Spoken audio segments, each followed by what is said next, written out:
Ramazan ayı ərzində orqanizm fərqli qidalanma rejiminə uyğunlaşır.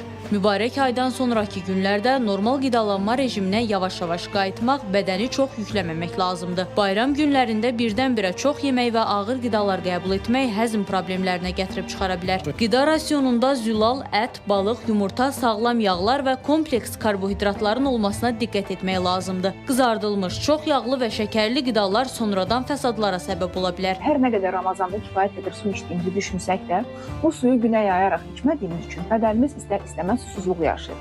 Buna görə də bayram süfrəsində, tətil günlərində çalışaq daha çox su içək. Şirin içkilər, şirin qazlı içkilər, meyvə şirələrindən mümkün qədər uzaq duraq. Aşırı souslu, duzlu qidalardan istifadə etməyək.